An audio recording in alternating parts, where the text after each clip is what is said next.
Home stores.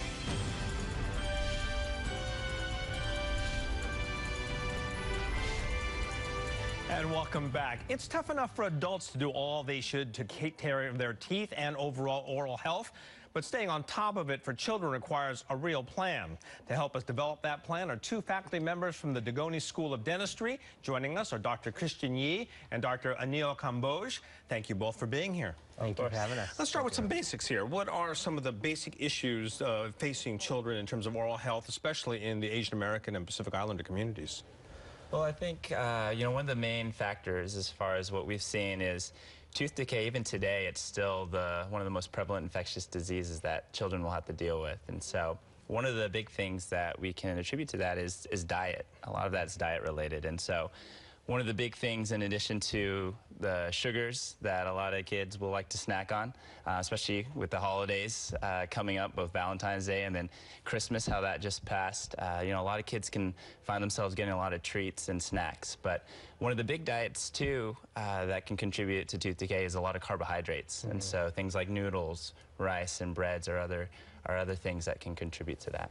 Do you feel as though a lot of the children in those communities and their parents, are they aware of these kind of things? That's a really good point. I mean, the biggest thing is getting them in early because they are not usually aware. And then we try to emphasize to get them in by the age of 1 so that we can prevent this type of decay. And by getting them in at a young age, we can start off with a healthy dental oral health care. A lot of people probably would assume that most families bring their kids in to see the dentist when they're young. That's not always the case, huh? It's not. And by the time they're 4 or 5, they come in and they already have lots of decay around the mouth, and they become fearful of the dentist. So that's something that we want to prevent. We want to have them a good experience, and by starting it off at a young age, we can provide that good care. Generally speaking, when they first come in, what do you usually see? What do you usually end up telling them what to do?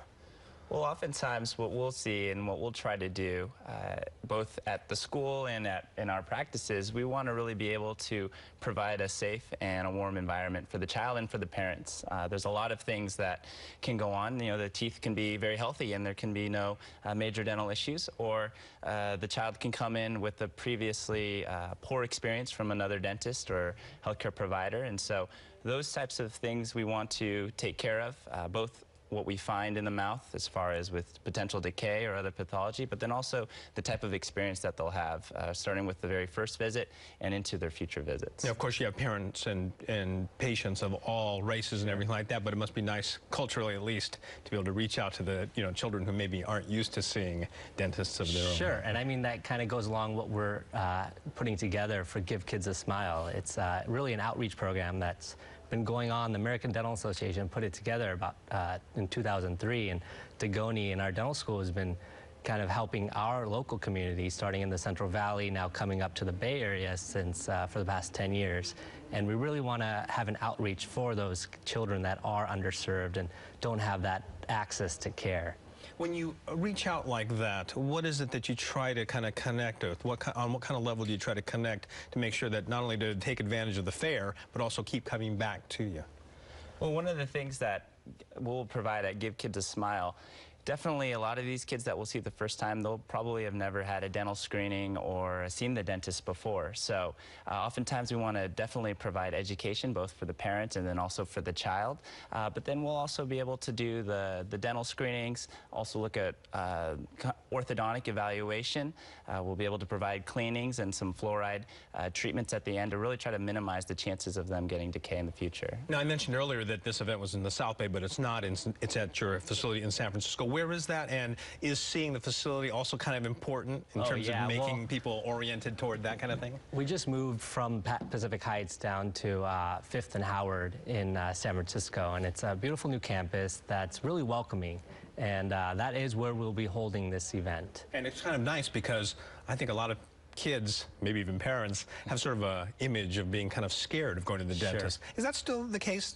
Are people still kind of scared of going to the dentist? We see it, and that's really what the goal of pediatric dentistry is to eliminate that fear and to just have them have a great experience from day one.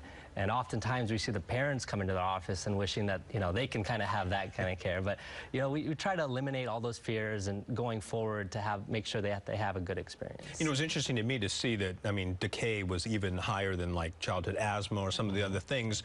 But what about how bad can it be? What's worst case scenario? What do you want to make sure the parents understand how bad it can be for a child if they don't get that dental care early or continuously?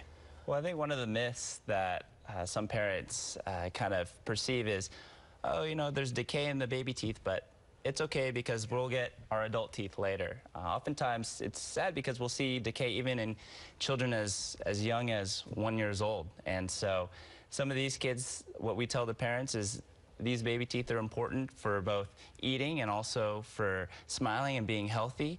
And if the decay doesn't get taken care of, then there's the risk for infection, and they might have to go to the hospital due to pain and infection. But it's good to make sure that they think about the smile. Yeah, right? Yeah, definitely. All right, well, thank you very much for being here to tell us about that. Sure. Very insightful stuff. Yeah, thank you very much. All right.